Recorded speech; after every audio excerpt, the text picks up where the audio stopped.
everybody, welcome back to We Are the Batman. I'm Mike. And this is Matthew. We've been trying to do this show for so long, and we're finally recording it, because every time we've tried to record it, other stuff came up, and I was like, that's topical. Now we got to push it. We got to push it. So we're finally recording this as we start to build up our backlog for the holiday season. If you guys missed it from our last episode, don't be surprised if episodes during the holidays are a little hit and miss. We're trying. We're going to do our best. But I think we agreed that no matter what, we're not doing Black Friday because no one's going to listen. No one's going to listen. So, yeah. Anyway, so top 3 Vertigo movies. Yes, and this came from the fact that we were going to do, when we were doing our top 10 DC live action, we realized that they were all going to be the Vertigo ones. Yeah, all our favorite ones were the Vertigo movies. And I was like, well, let's split them off. Yeah. That DC list was hard to make because it was like, we had to come up with ones that weren't Batman or Superman. And I was like, that is a short list. So we also only did top 3 because it was like, I'm not doing more. I can't do 5. So same with this one, but also with Vertigo, there's not as many movies. No. Well, and I also think that the big thing that we've learned from previous podcasts, mine, other ones we've listened to, is like, if you don't start by splitting the atom, then you got to split the atom later, and then it seems very, very repetitive. Yeah, we made that. Go ahead. I'm sorry. Rather than do all live action DC movies, Vertigo, Parrot Express, blah, blah, blah, blah, it's like, let's do it. Let's start out with it separate. Let's start out as specific as possible so that way we can drag this out until we finally run out of things to talk about. Man, we're going to try. We really need the strike to end. We really need stuff to start coming out and getting made. Come on, guys. Get on board with the actors and let's move on. Although that Halloween thing was such a misfire, SAG. I'm just saying.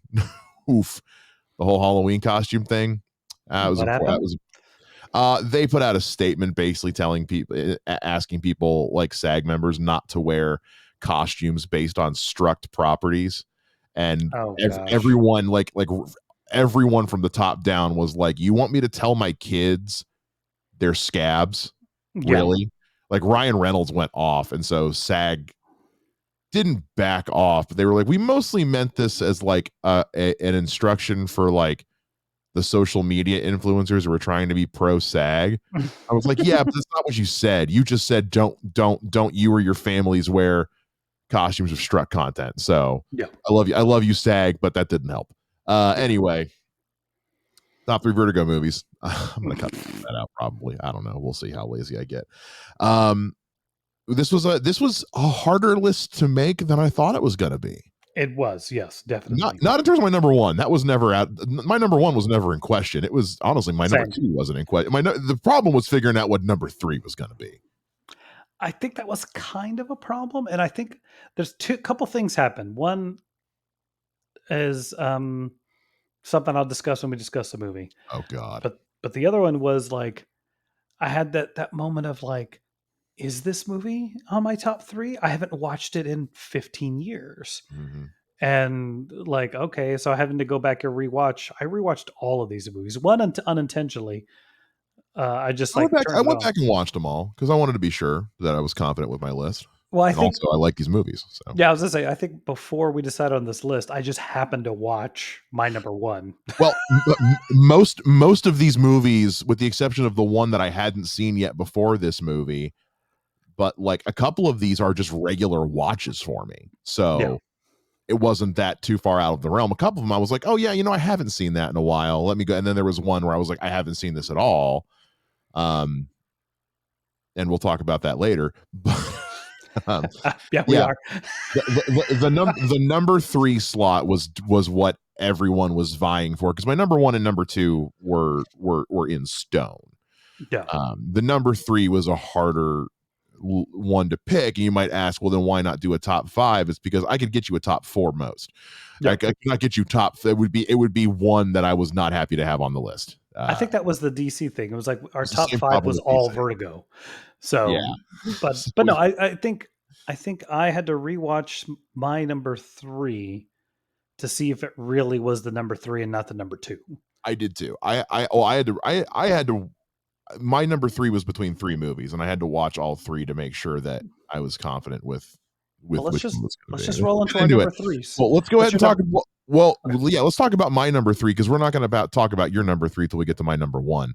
It's I, because I doubt it. my number three is The Losers. Okay, cool. Let's so remember when we skip We because it's above somebody else's list, are we we say waiting for the wait for the sequel? sequel. Oh, We, yeah, okay, I figured. All right. Well, what's your number three, Matthew Hasso? it's History of Violence. Is it real? Okay, never mind. All right. Earlier statement withdrawn. Man, it almost made my top. It almost made my number three because I watched it. I hadn't seen it since it came out, Yeah. and so I I watched it for this, and I was like, pardon me. God, this movie's good. It's this is one of those movies where and this is where you get into top 3 in my opinion is favorite. Oh Like, yeah, do I yeah, think the other 2 movies I'm gonna list are better films than History of Violence? Arguably, but I'm gonna go watch these, and I love watching these more than I watch History of Violence. Like, yes. I think That's when it yeah. first came out, I watched it. I got the DVD. I watched it a couple times. I really liked it because I was also a big fan of Viggo Mortensen. I've been a fan of his since Prophecy.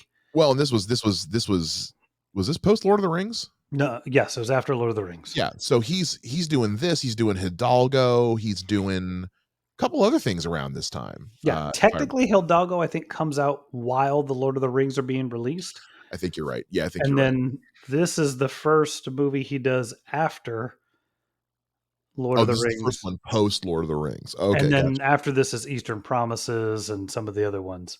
All the way It, down to Green Book. yeah, but no, I think it's really good. I like it a lot, and this is where I think I talked to you about this movie before. There's Mhm. this really cool movie called Wuxia or Dragon. It's an Asian Yeah, movie yeah, you have mentioned this one before. and it stars Donnie Yen, and it's kind of like History of Violence. The man, Donnie Yen. Hell yeah! But it's like what most of this movie is half of that film. Mhm. And I think seeing that movie and going like this is really cool. Now the end of that movie goes total Goes off crazy the Asian wall. martial Yeah. arts, and it's still pretty cool.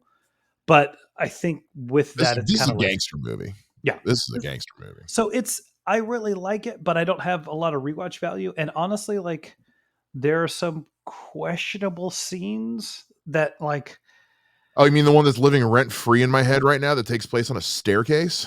yeah, and it's so Does not hold. I will say that scene does not hold up. It's I it's it's a weird scene that needs more context. I think there's a scene before or after that's missing. I think, and it's one of those things where, like, when the DVD commentary, when I listen to DVD commentary, I was like, oh, okay, I see what this means. And Mhm. then when I watch it, I see what it means. But, like, if you don't know that commentary and you don't buy into Mhm. what that guy is saying, because it's very male perspective of the situation. It is. It's also one of those until you know the ending of the movie, like until you know the whole story, the whole scene. Because at this point in the movie, you're still getting your brain messed with because you don't know what the hell is going on. Yeah. So it just ends up being kind of an uncomfortable scene, honestly. Especially like I remember being a little uncomfortable when I first saw it, in that day and age. But seeing it in 2023, I was like, ah, hmm, yeah, I'm not comfortable. Well, and there's also a couple other, like, look, Maria Bello is a beautiful woman. Yeah. Not saying I mind, but there is a lot of times where I'm like, I don't know if I needed to see her completely Yeah. nude coming out of the shower, upset at him. Yeah. It's the I remember same scene if she's in a towel. I remember thinking the same. Well, because again, this comes out at a time where that's what rated R movies were. Yeah. And it's based on a Vertigo comic, so that's kind of how Vertigo comics were too. So I get why they did it because that's kind of what Vertigo and R-rated movies, especially gangster movies, were doing back then. But yeah, it's the nude scene in Family Vacation. It's like like or National Lampoon's Vacation. It's like, why is this here? That makes a little more sense. Kind of, kind of. But in the Still grand scheme, dated as yeah. hell. Well, I say the same thing about as much as I love Zack Snyder. I say the same thing about some of the sex scenes in 300, where I'm like, Oh, yeah. at No, that not at all. you gotta that was a choice. You know what I mean? Yeah. But One I kind of, the second one, there's a not so couple, really there's two no. of them. I don't know, man. But but History of Violence, man, like you really like it takes if it's your first time watching it, it takes until the end of the movie for you to fully grasp everything that just happened, because this movie is a adrenaline shot of WTF from jump. Yeah. Yeah, But it's excellent. It's so good. it's so Oh, good. Very, very dark, but so good. But it is one of those, like, I watched it again for this and was yeah. like, no, it's my three. Like that's where it is. And it's Where David is it not Cronenberg on too. yours? Oh, that's right, because I know that's right. Okay, I forget. Yeah.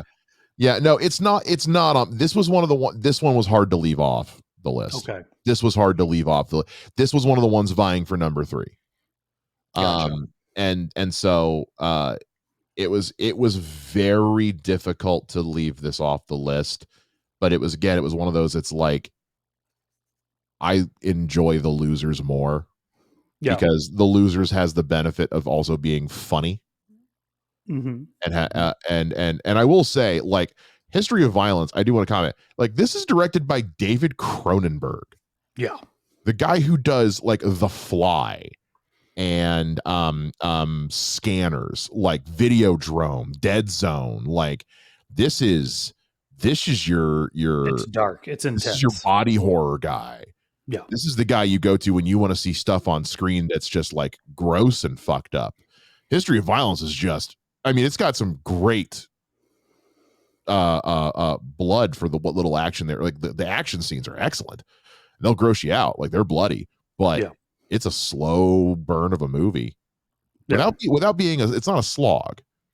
No. Um, it's well paced. Let me put it that way. And also, Howard Shore's score on this thing, the music in this movie is so good. It's also, I always like seeing Ed Harris be a villain. Right, Ed Harris is. I love him as a good guy. He's such a good bad guy. Yeah. It's so great to see him. So Good makeup work on him too. yeah. All right. All right. What's So your that was dose? my number 2 is V for Vendetta. Really? Yeah. Wow. Yeah. No, not my number 1. And I'm gonna surprise you and confuse you with my number 1. Um, and Okay. and you're not gonna like it, and you're gonna be so mad at me. But it's a hill I'm willing to die on.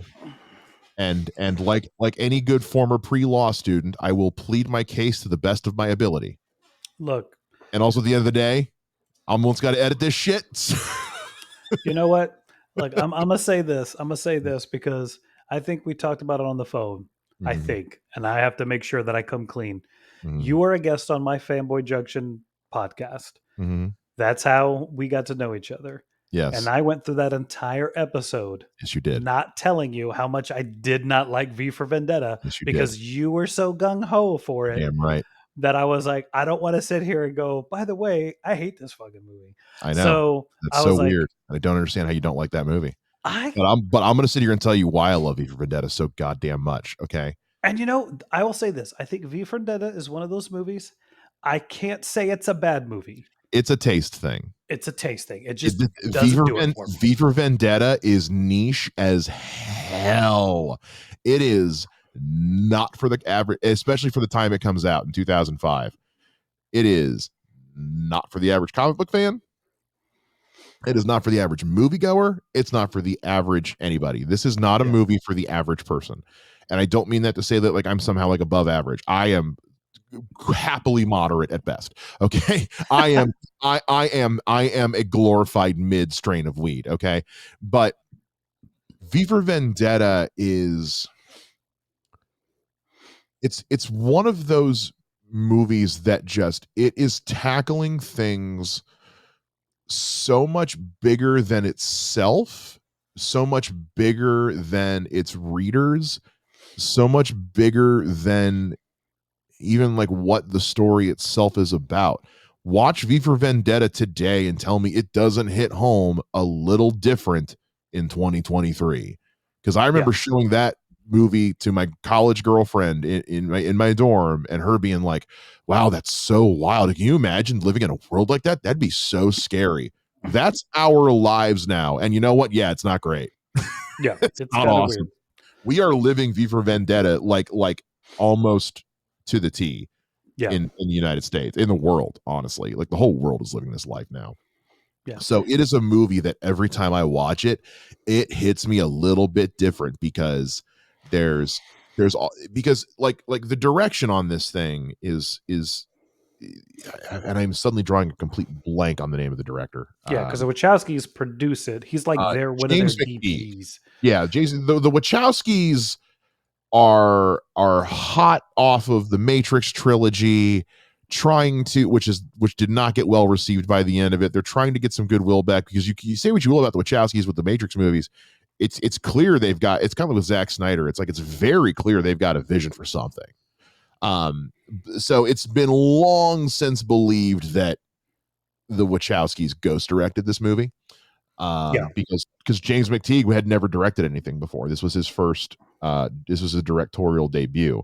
Now he does go on to direct some movies that I like a whole heck of a lot after this, in Ninja Assassin and The Raven. But are they good movies? No. Do I love to watch them? You bet I do.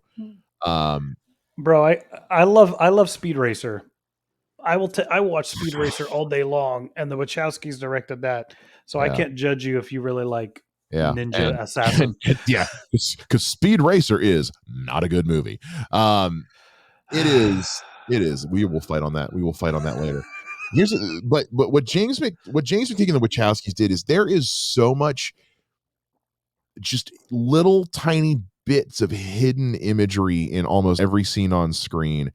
There is, I struggle to think of a setup that is not paid off at some point in this movie. Some stuff gets paid off very quick. Some stuff gets paid off in the last couple of seconds. And like why did we focus on this girl in the street so much? She was the spark. She was one of those sparks that triggers people to say, okay, enough is enough. So I don't feel like there's any wasted scenes. Now this is as close to a panel to screen, like shot for shot adaptation as you can get. And there are a few times in the movie, particularly in the middle, where it's like, the lag of a super thick graphic novel is felt a little bit right now. Like this was great for the book. You could have cut this out of the movie. But the important stuff, and by important stuff, I mean the times that Natalie Portman, that Evie is with V when she first gets rescued by him, and pretty much everything after society starts to collapse is all flawless. And rant, because I know you have nothing nice to say about this movie because you don't like it. I'm glad you like it. So then what's your number 2? My number 2 is Stardust. Okay. Well, we'll see there. I got to gush about my number 2 without interruption. You can gush about yours without interruption because I just have a blast with it. Like I don't like the thing you said. Because I hadn't watched it probably in about 5 years. Mm-hmm. So the thing you said, I watched for it, and I don't find it as egregious because it's not a character doing something stupid. It's like a sub character. Yeah, but at the same time, like you do have that moment. I'm sorry. Like, I'm sorry. I keep talking. I'm sorry. No, you're fine. You're fine. But I do have to admit, like it's a bit of it doesn't bother me as much as it bothers you, but it is one of those like, come on. Like, come on. Do you know why it bothers me so much? And maybe this is because I didn't see this movie until last month or whatever. It's because it's Charlie Cox, the one doing the dumb thing. Yes. You know what I mean? It's the main character, and it's played by Charlie Cox, and he's the one that does the dumb thing that pulls me. I remember I tweeted, I was like, this hour, this minute, this second into the movie is where I tapped out. Yeah, because I thought it was something different. I can't remember. I thought it was the Robert De Niro thing that hit you. No, that was, you couldn't do that today.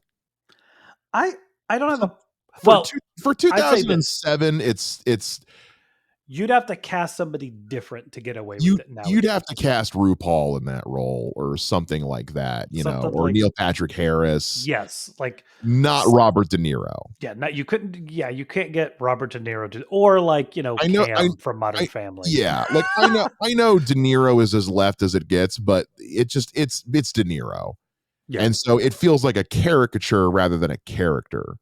And it was also something that was not completely created for the movie, but almost completely created for the movie. And It just kind of felt like, this feels like something created for a movie because it's 2007 and we need something kind of flamboyant and unapologetically a caricature of gay people, because that's what we were doing in 2007. I could see. It's not something to be proud of. It wasn't the most egregious problem with the movie, because while it was in kind of poor taste, it was at least entertaining and fun and lighthearted.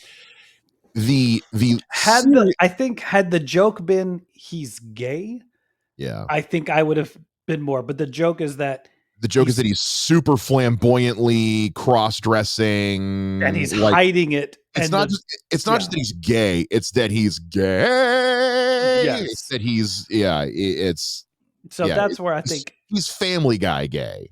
Yes, and they're trying to hide it. So I think that's where, for me, it goes like, they're not making fun of him being gay. They're making fun of him trying to hide it, even though everybody knows it anyway, which makes watching the movie the second time even more hilarious, because when you realize the whole crew is in on whatever nonsense he's doing, that's why they totally buy into, like, sure, this is somebody different. This is your nephew. Well, sure. and again, it's 2007. We didn't know how to write LGBTQ plus characters. We still, I mean, we've gotten better, but we still haven't super figured it out yet. So it's really not that hard, guys. Yeah, but no, just write these people. Just write these people. Yeah, I have a ball with this movie. Like, I really do. And I also have to say, like, it's just one of those, like, it hits for some weird reason. And the thing that cracks me up, honestly, is as good as Charlie Cox is, like, Mark Strong almost steals the movie. Like, he plays this really, like, how is this guy not an action lead kind of character? Yeah. You know, he's doing all the cool stuff. I mean, dude, that's him doing that dive into the water. It's clear it's him.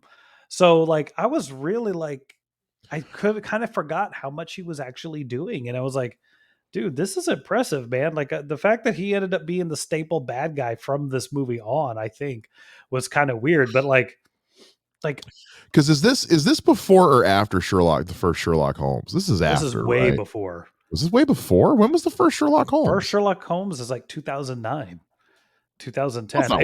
That's not way before. Well, Stardust is like 2005, 2004. 2007, dude. Is it? Stardust is 07. Sorry, my life is by girlfriends. And I'm trying to remember. I thought it was a different girlfriend. I don't know. You're also just old. That's true.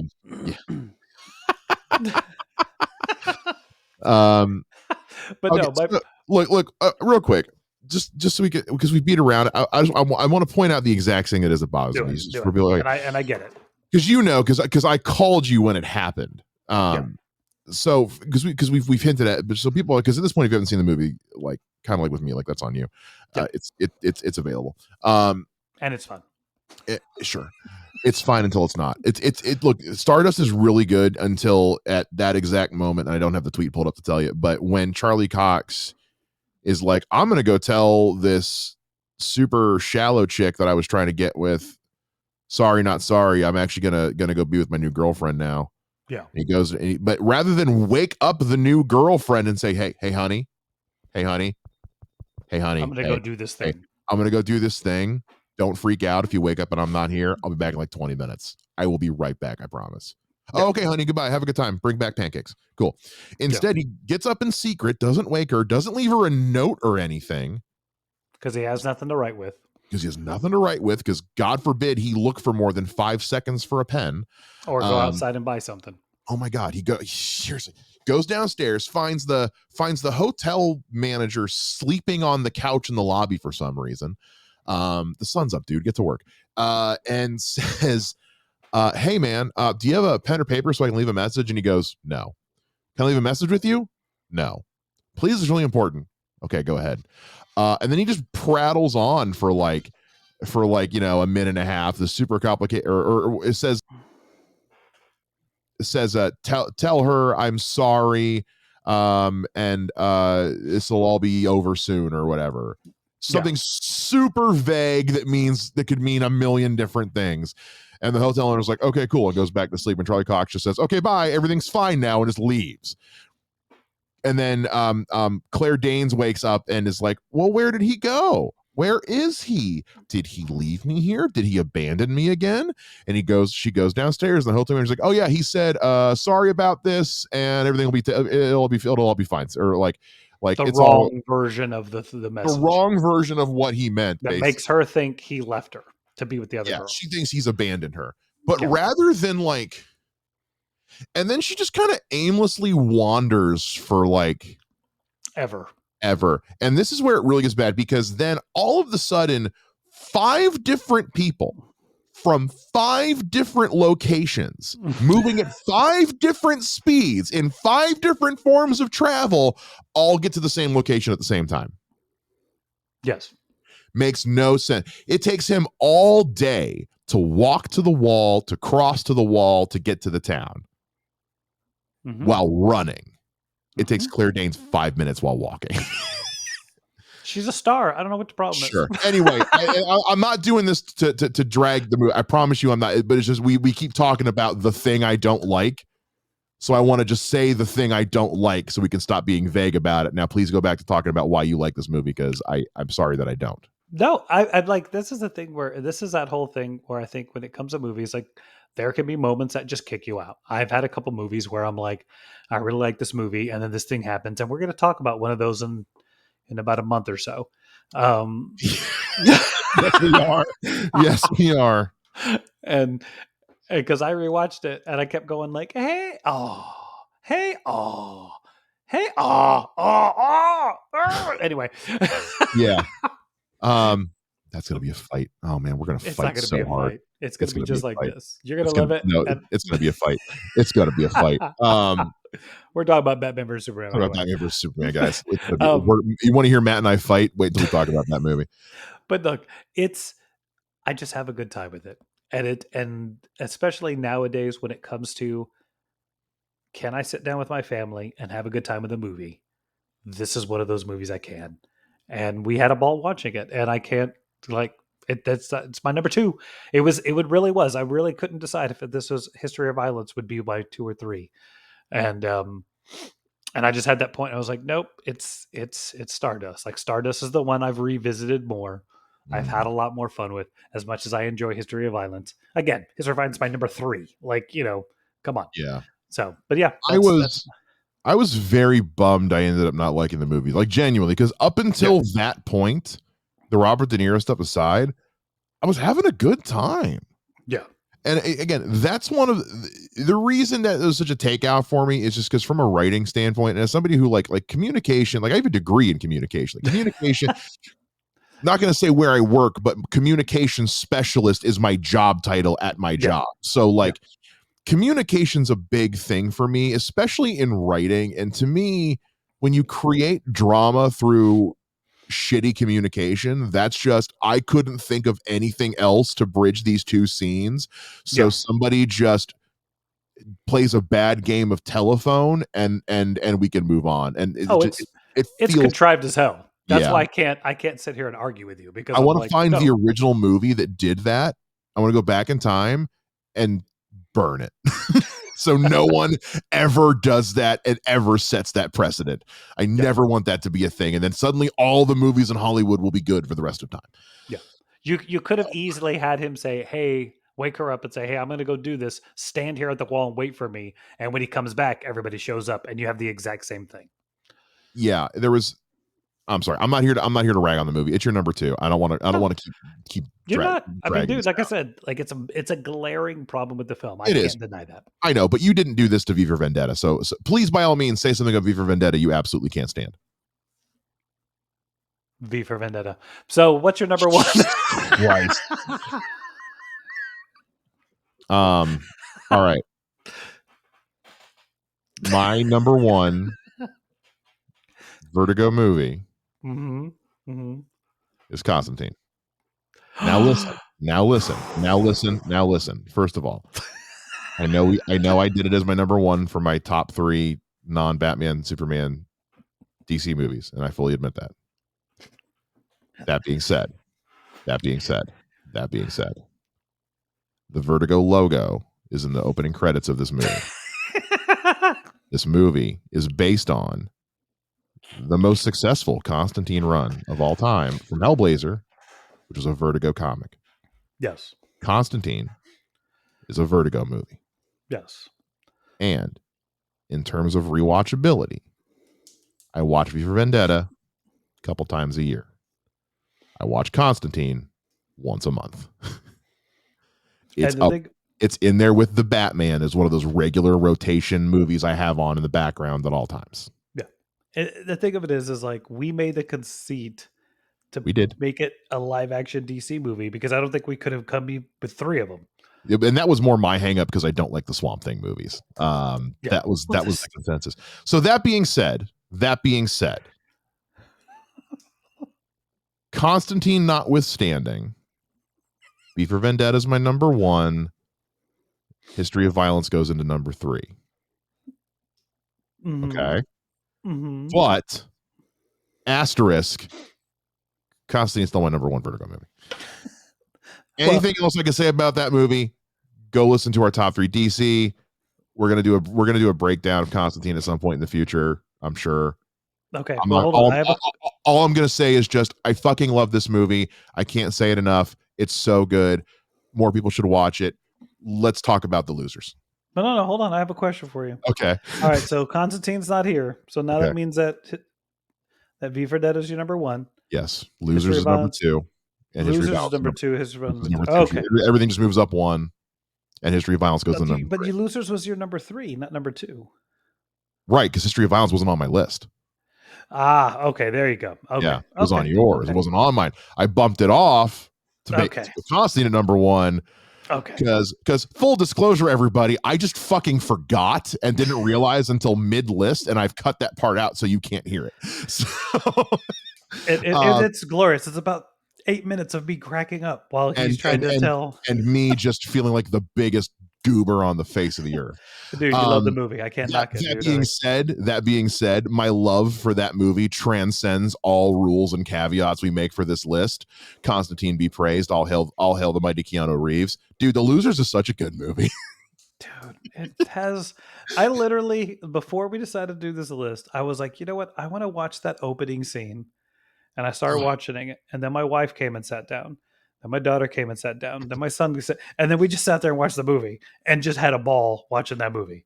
I hadn't seen this movie in years, probably. I think I saw it when it came out and a couple times after that. And I just never went back to it. I liked it. Just never went back to it.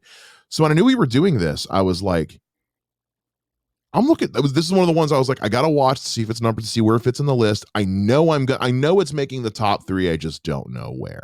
Yeah. I expected it to be number 3, honestly. Yeah. Because I genuinely thought I was going to like Stardust a lot more than I did until the end. Yeah. Man, The Losers is so freaking good. It's one of those movies where, like, for me, it clicks.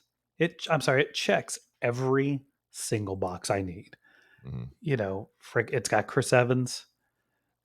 And he's fantastic. I adore, like, he is the greatest thing for Captain America. But he's so good in this movie.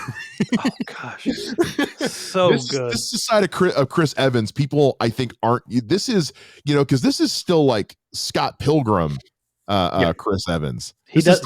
Captain America is literally the next movie he does. Yeah. Had this film gotten a sequel, we probably do not get Chris Evans as Captain America. There's also no way this movie gets a sequel. Oh no, I remember my wife and I saw, because I read the book. Yeah. I did not. Full disclosure, I never read the book. I will say I never read the book. I love the book. I love the art so much that one of the last film I made, the movie poster is like a ripoff of the covers of one of the comics. Mm-hmm. So much so that I showed the artist on Twitter one day and he was like, dude, that's great. What is that? What is that? Copying is the most flattery or whatever. Imitation is the biggest form of flattery. Yeah, that's what he said because he just loved it. But anyway, I'll have to show you the 2 comparisons to see what I'm talking about. But no, it's just like we went and saw it. There was nobody in the theater because this is right before comics really break wide. There was nobody in any theater. This movie did not break even. No, that's what I'm saying. Like, it was one of those, like, how did, because it's stacked. It's got Jeffrey Dean Morgan. Mhm. Chris Evans, Idris Elba, Zoe Zoe Saldana, Saldana, Jason Patrick. I Jason mean, like, Patrick. Like it's just like the guy who plays Cougar. He's not big here, but he's a big Spanish slash Mexican actor. oh, So Oscar it's like, Janeda or yeah, Janata? yeah, Janata? it's probably Haneda, but I it's am okay. pronouncing it 8 different kinds of wrong. So But so it's just one of those like it's one of those movies that I bought the DVD and I would just like go watch this at home, bring it mhm. back to me, and everybody I gave it to freaking loved it. But and it's like I don't think there's anybody I've ever said, "Hey, go watch this movie," and they didn't like it. It's just nobody saw, like you said, nobody went and saw it. It bombed Well, bad. again, like, I haven't read the comic. I've read quite a few comics in my life. Yeah, Never heard of this one. it's And I love Vertigo. I it's actually never read yeah. it. It's actually a really old comic from like I think the 40s or 50s. That was like a I think originally it was like a World War II comic, and then it gets rebooted in the late 90s, early 2000s. And I think it's Oh, I see that. You're right. Yeah. yeah, and that's where Jock comes in and does all the art. And like this is back when I would go to the library. I lived like 3 blocks from the library at this point in my life, Right. the public library, and I'd go in and get like I went there with my girlfriend at the time because I was like, why are we going to the library? This is stupid, blah blah blah. And then I was like, wait a minute, I wonder if they have comics here, and they have like an entire aisle, and I'm just pulling stuff, and this is one of the things I grabbed Right. and was like, this is awesome. Like, and the book is like there are scenes like you were saying with V for Vendetta, there's scenes in this book that are like from the comic. Like that whole in the comic starts with them tricking the thing guys and stealing the helicopter. Like Mhm. it's amazing. Um so yeah, I was already all in. And then when I found out there was a movie and Chris Evans was in that movie, I was Yeah. already a big fan of Chris Evans up to this point.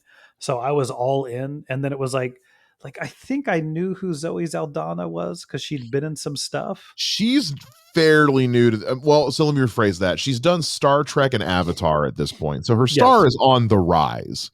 But she's not where She's we been know in her nowadays, but like because it's not long after this that she does Guardians of the Galaxy. yeah, Guardians is 2 years away at most. yeah, Two, yeah, 2-3 years away. yeah. So like this was the last kind of hurrah of her. Who the fuck is that? This was her first. This was people going like, "Oh, Zoe's in this." Yeah. Oh shit. She Okay. was I wanna say she was the pull for the movie. Like, at the time, she's the biggest star because everybody Well, else it has it because this is yeah. where after this, everybody in the cast breaks wide. So Idris Elba at this point has done like he's been shown he's shown up on The Office and got introduced to American audiences He a was in The little Wire. bit. He was in The Wire and is Luther already on the BBC at this Not point? yet, not Is it yet. not on the Luther's BBC? much later. Is it much? Is it really? I thought it was on for okay. Anyway, That's like so he's 2012, I think. but Idris Elba. I mean, but he's also had a career outside of acting as well, and he's not like he's hurting. But this is what makes people go, "Yo, who the hell's that guy?" This gets him Yeah. full. He becomes a Thor, movie star. yeah, because Thor's the next year. Yeah, he becomes a movie star. Jeffrey Dean Morgan becomes a big movie star. Like they all go on to become big movie stars Well, as at far this as point. Jeffrey Dean Morgan, when Well, I'm did sorry, he? Supernatural comes out soon after this, I was and going to he say skyrockets. when was Supernatural? Yeah, it's soon Well, after no, this. I take that back. He's already done Supernatural at this point. Oh, okay. He was in Supernatural from 05 to 07. This is 2010. Oh, that's right. Supernatural is that old. Yeah, so I know, right? So you have to remind yourself of that sometimes. Yeah, So Supernatural, I think, gets him. Well, I mean, he'd had a career up at this one. yeah, Jeffrey D. Morgan's one of those guys who like had a career and then a lull and is now huge. So Supernatural gets him the losers. The losers gets him everything fucking else. yeah. And then, like I said, like Zoe Saldana is already on the rise. She becomes because even though she had done Avatar, Avatar probably hasn't come out when she makes this movie. She probably shot Avatar and this. Yeah, Well, similar actually, time frame. I'm gonna pull back on that a little bit just because of James Cameron takes years to make movies. So I'm gonna say I don't know about when it comes to that. That's a harder Yeah, one for me but to tell you point about. being is that she probably was in this movie. She was hired to be in this movie before Avatar becomes the giant it is. Right, But but it also at this point the first Abrams Star Trek has come out yeah, and was a was a whirlwind. So, yeah, and she's she all was over one the of the trailer. and she's one of the huge standouts of the Abrams Star Treks. So Yeah. that, I mean, that goes without saying. So Yeah. yeah, and this is Chris Evans, who has done, I guess he's done Fantastic Four at Ever this see point, which Fantastic obviously, Four? you don't want to hold that against him, but he's done Scott Pilgrim, He's and on the rise as well. yeah, Like, he because hasn't exploded yet. he's done Not Another Teen Movie. This is the role Chris Evans has in this movie is what he was doing at the time. Like, this is not Yeah. off brand for him in any way. This is like, yeah, this is the kind of shit Chris Evans was doing at the time, because he's very funny. He's that. This is the role that when he got Journey cast scene. as Captain, I'm sorry. Go ahead. Say the journey scene Yeah. is, if you are not on board by the time that scene is over and he gets off the elevator to go into the office, if you're not on board by the time he goes into that office, you're not going to be on board for this movie. Stop watching it right now. Yeah. Now, I was gonna say is I think his role in this movie is why people went, he's going to be Captain America, because Yeah. this is where, if you don't know Chris Evans, you don't understand how much of a performance he's putting in as Captain America. Yeah. But no, it's also just a banger of a film, dude. Yeah. It's spectacular. I really hope in James Gunn's infinite wisdom at some point in his new DCU, this gets a animated series treatment the same way Creature Commandos is doing, because I'll be damned if this would not be something I'd love to see James Gunn get his hand on for a reboot, dude. I mean, maybe, but it's not inside the DCU. That's the only problem. That's just like one of those weird random properties. Well, no, I'm talking about, you could just, it's DC Vertigo. You can just do whatever. That's what I'm saying. Just reboot it. Just do a brand. I'm not saying do this. Like, I'm not saying do a sequel. I'm saying, I mean, you could bring back the cast if you want. It's James Gunn. It's animated. Do whatever the fuck you want to do. Yeah. But like, this is a property. Like, if James Gunn gave this the same kind of treatment he did Peacemaker, sign me up yesterday. Yeah. No, I love the movie. It's so much fun. If you haven't seen it, go check it out. It's on Max. Watch it. It's so good. The losers will, like, you're gonna watch this and go, what do you mean this wasn't a huge hit? How was this not? You're gonna be, and again, like we've been talking about with The Dark Knight, with these breakdowns, like, it's just the time we were in. These great comic book movies were coming out. Nobody was seeing them because they were comic book movies. So if you get a chance, if you've got Max, if you have the opportunity to watch The Losers, please do yourself a favor. It's so good. Mm-hmm. Matt, we did it finally. There we go. We did it. I lied. I cheated. That's fine. But it's fine because we still finished talking about The Losers, which is an exceptional film. Guys, that is our top 3 Vertigo movies. Please let us know what you think of Vertigo movies in general. What are your top 3 Vertigo movies? If you're listening to us on Good Pods, let us know in a comment on this episode your top 3 Vertigo movies, or send us a tweet. Hit us up on Twitter, because I'm not calling it X, at We Are the Batman. You can find me at Mr. Mike Shea. Find me at Mr. J Ninja. That is going to do it for us this week on We Are the Batman. Until next time, we'll see you guys again, same bat time, same bat podcast channel. Bye-bye.